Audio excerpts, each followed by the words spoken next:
Hey, what's up everyone? I'm Jason. Today, I'm going to show you how to take sirloin steak and make delicious, tender garlic butter steak bites. Let's get started. All right, so here is the steak we got. I got 3 pounds of sirloin tenders. Should be enough for 12 servings. For my family, it'll probably be about 5 or 6 servings, but we'll see. So I'm going to cut these open and chop them into 1-inch pieces.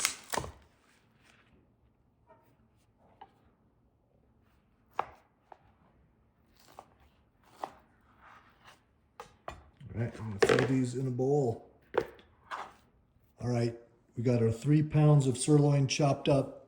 I have some seasoning. I have 1 teaspoon of Lawry's seasoning salt, half a teaspoon black pepper, and half a teaspoon of chili powder for some kick. I'm just gonna toss this in there, and then we're gonna toss this around and try and get these coated. All right, next we're gonna heat up a pan to medium high heat.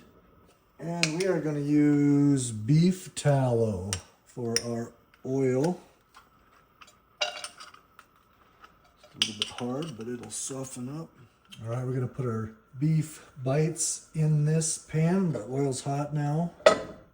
And we do not wanna overcook these. We're looking for at most medium. If you overcook your steak, it's gonna get tough and then they aren't so tender. So here we go.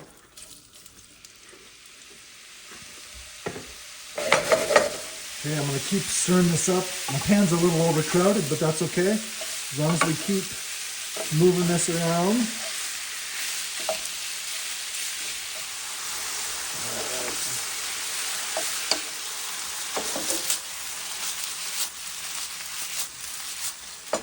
All right, we're gonna do a little taste test. Never be afraid. I'm gonna see where my seasoning's at. It's tender. Need some more salt though. I'm gonna add some more Lawry's.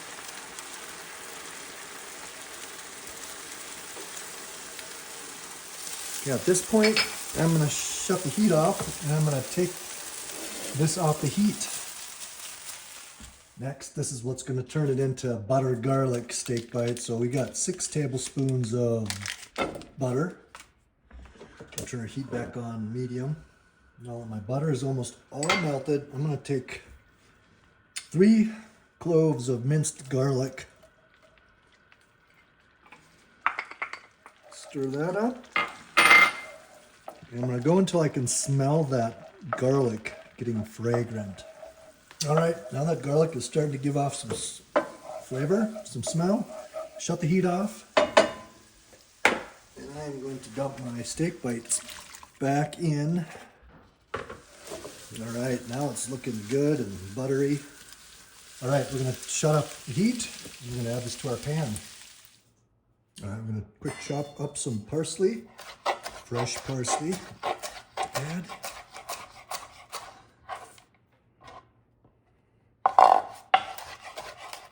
It smells really good after you chop it up. All right, we're gonna give it a bite, test this out. All right, we're gonna give this a bite. The parsley is adds a ton of flavor. Fresh parsley is the way to go. Dry parsley is not gonna do the trick here, but garlicky and buttery, very good. Well, give us a try. Let me know what you think, and thanks for watching.